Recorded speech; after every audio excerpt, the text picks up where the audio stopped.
videos, gawa tayo ng order ni client. So, umorder si client sa aming FB page.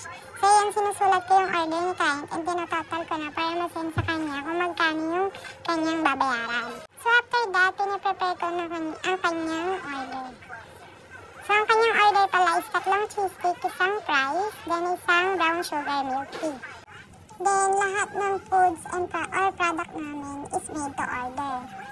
And siguradong malinis lahat ng aming pagkain dahil kami rin naman ang gumagawa ng cheesecake and hotdog roll.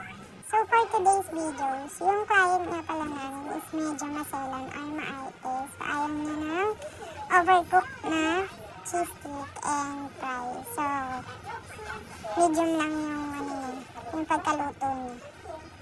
So yun, medyo mabagal lang ako kumilos kasi ako lang dahil sa isa lang din naman yung lutoan ng fries and yung cheesecake.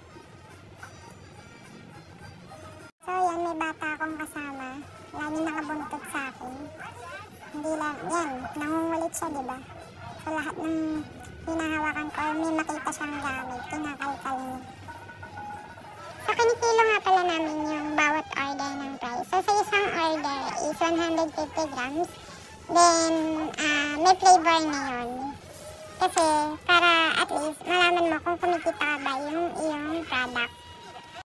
Dahil nagka-costing kami kasi sa mahal ng bilihin ngayon.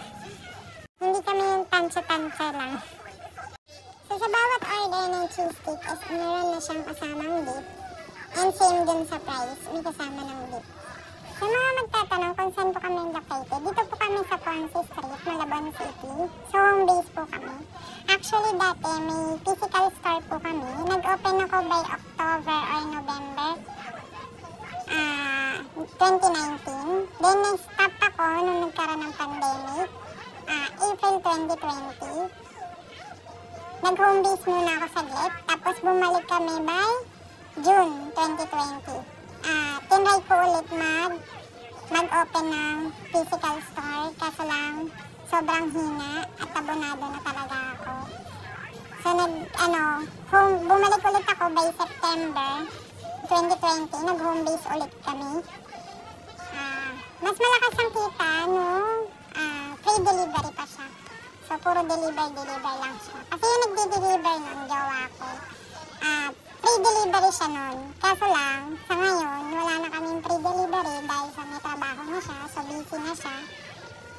So, ayun, medyo mahina yung benta ko kasi nga, mas malakas lang ang benta ko pag may free delivery. Siguro magkakaroon ulit ako ng physical store pag nakaipon ulit. So, ipon muna. Try magkaroon ng physical store. Mas malakas siguro pagkaroon nagkaroon ulit ako ng physical store kasi nakaipon na ako ng mga customer.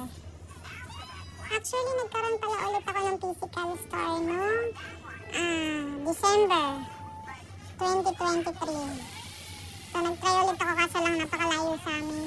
Sa Hulong Duhat pa siya. Kaso lang napakahina ng benta. Tapos, pangit pa yung landlord niya.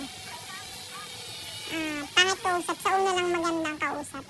Parang same din dun sa una kong naging physical store. Nagkaroon din kami ng problema ni landlord.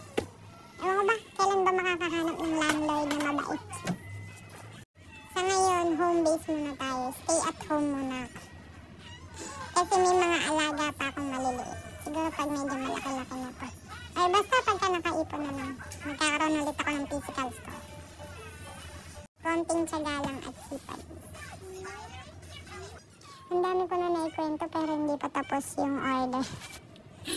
Sorry, medyo mabagal yung galaw ko niya. Pero patapos na yun. Price na lang yung nakasalang. Nagka-problema pang nasa price niya eh. Nasunog yung unang salang ko. So nagsalang ulit ako kaya medyo natagalan. Fast forward na natin.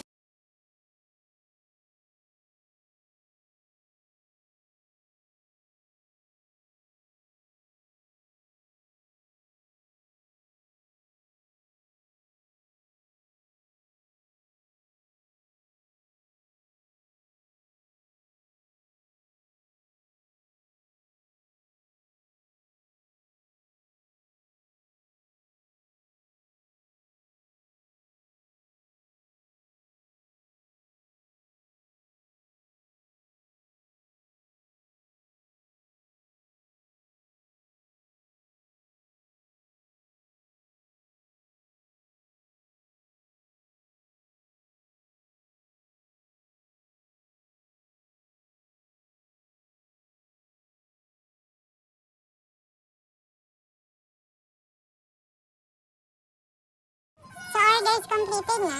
So, pick up na lang nila Lalamove for delivery na. So, that's it. Bye!